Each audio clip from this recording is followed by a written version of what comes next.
Hello YouTube, it's Mr. Blindness. I am making another video today. I know it's quite a few this past week that I've uploaded on my channel. But welcome back to my channel. This is a channel where I write fantasy and I bring it into the physical realm. As you can see, I'm in my writing studio, my library behind me. And it's a fitting place to talk about my fantasy books. This first book that I wrote was my debut novel. For those who have followed me for a while know that I published this first when it was with Author House, a Vanity Fair kind of publishing. I already went into depth about that. I'm not going to talk about it again. We're going to start off right now and talk about Legends of Eowyn. The cover, I made it myself. I drew that, and then I inverted the colors to make it look like a blue, and there's fire in between the helmet. Introduces several characters to you, the reader.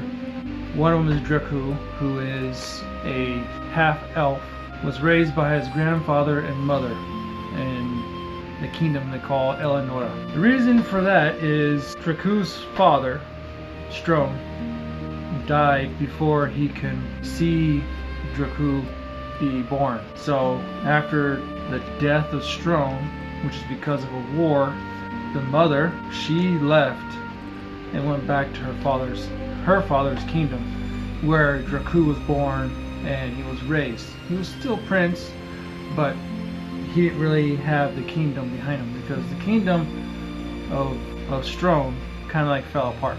He was the adopted son of the last king of Meldoria, so that line of kings kind of fell apart, and the kingdom itself then fell into a ruling house council. So each clan, which is 14 of them, sent their noble as a representative of the clan, which became the council, and the council held power up until this point. So give or take 50 years they've been in control. Strone was not an elf, he was a human. He was adopted by an elf king by the name of Ilmorkai. Ilmorkai was the last son of the Maldorians, and his wife couldn't bear children. They adopted Strone as their son.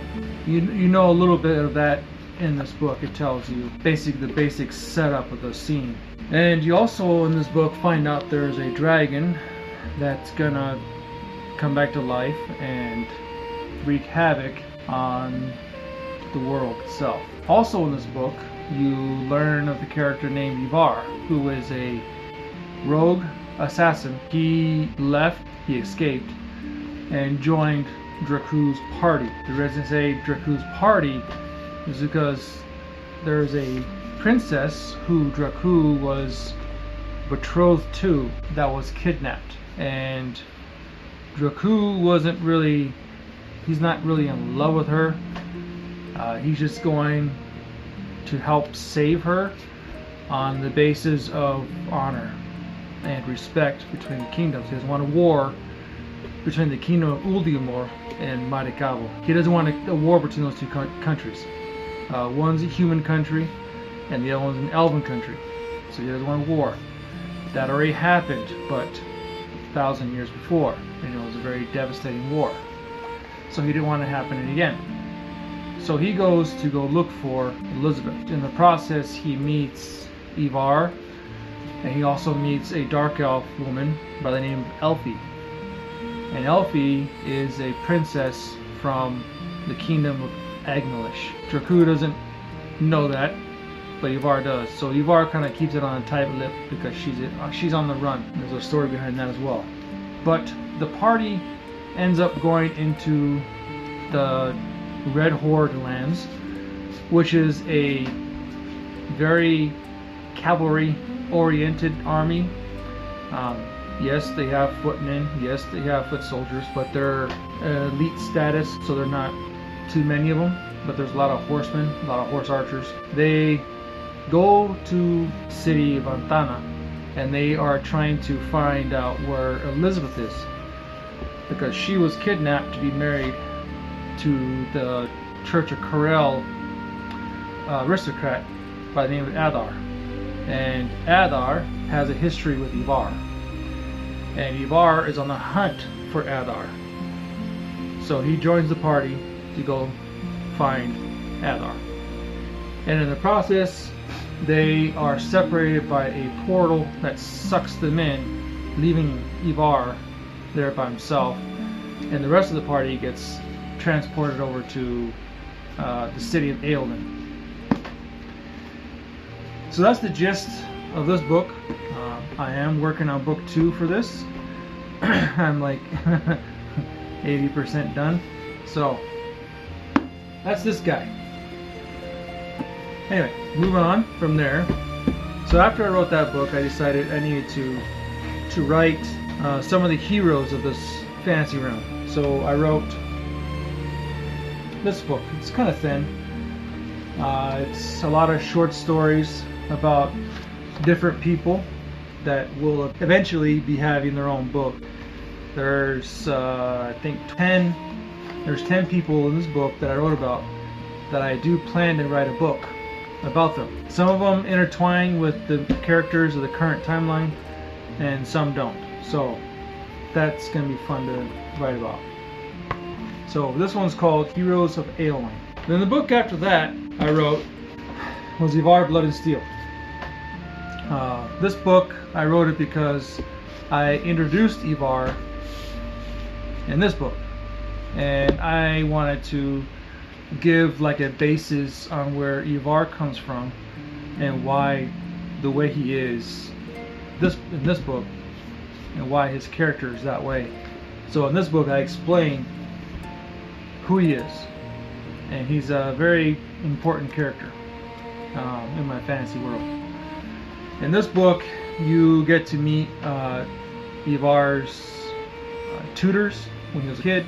You get to meet his kingdom and the people that were involved in his growing up and his raising. See the land that he was in. You also see why he had to flee, why he had to run. Then you also know why Adar used a puppet kingdom to overthrow his father's kingdom of Myrtle. And his father was named Grojinoba. He was killed by Oyomaro, who was his advisor. There's a lot of backstabbing in this book, and Ivar is sent off. He escapes as a refugee. He sees his city burn, his family die, and he is forced into servitude to the Red Horde. And while in the Red Horde, he is trained to fight, and eventually he was able to work his way up to become an assassin. So that took about 10 years of his life on training, on fighting, on doing war, sieges. You see him go and wipe out a city and so forth. It's all explained in this book. And also at the very end you find out that he is in the process of figuring out why he's on this earth, in this world. And he goes and he kills a witch who coincidentally has a gem called the Grimlock gem, and it's a very powerful gem. It's rare but powerful. So that's the story behind the gist of this book. So then after I wrote those books, I kind of sat back and was like, you know what, I have a lot of short stories that talk about events that happened in the prehistory, and I needed to create some sort of Silmarillion, if you will. So I kind of sat down and put it together as best as I could in a story format. So then I came up with Mynabardá, which is the world that they are in. It's called Mynabardá. In this book, it basically goes through and it tells you the histories of the clans and the deities, the Nibra, and it talks about the creation of the world, as well as where people came from, which gods created them, and why they created them that way. And then also it gives you a breakdown of Dorkalax, who is who's a very important character in this fantasy world that I have created. It talks about the dragons, It talks about the dragon wars that happened because of Dorkalax. So this book is kind of like my background, my mythos. It's all in here.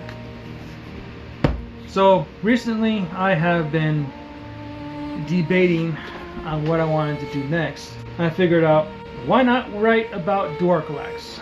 And Dorkalax, like I said, is the main bad guy for my books. And so I wrote this book, Scales of Blood, Rise of Dorkalax. So I have yet to go through and finish proofreading this, fixing the errors. I am hoping to make this available to you guys by November, fingers crossed. I have to read through it, find the errors, remove the errors, add details to it, more story. There's some things I wanted to add into the book that I missed out on. And so this book actually takes you from when Dorkalax was found to when he actually ends up being trained by a single dragon. And there's a whole reason why. It's explained in this book. I'm not going to tell you because I don't want to spoil it too much like I've done with the others. But yeah, so that'll be it for this one. So that's book number 5. So all these books, Dorkalax is the main bad guy. And you ask, how is he the main bad guy for such a long time? Well, Dorkalax was born in what I consider 965 BAE. And the reason I say BAE is before Aeolian Empire. And the Aeolian Empire was an empire that was created by the Alphas and then later taken over by the 14 tribes, 14 clans of the Elves. So it's an empire that lasted like 2,000 years. So there's, on my timelines that I have BAE and then DAE and then AAE to signify the time of when certain things happened. And so he was born at 965 BAE, and he learns how to be fully transformed into a dragon, and he is forced to go to sleep every 1,000 years. So he goes to sleep for 1,000, wakes up, and then rampages and seeks revenge against people that put him in that state, and then eventually he gets forced again. People rise up to fight against him and so forth. But anyway, there's more books to come. I do have part 2 in the works for this guy, and then I have like a companion novel to this one, just about finished, but I haven't touched it in a while, so I might need to go through and add some things, take some things away, that kind of thing.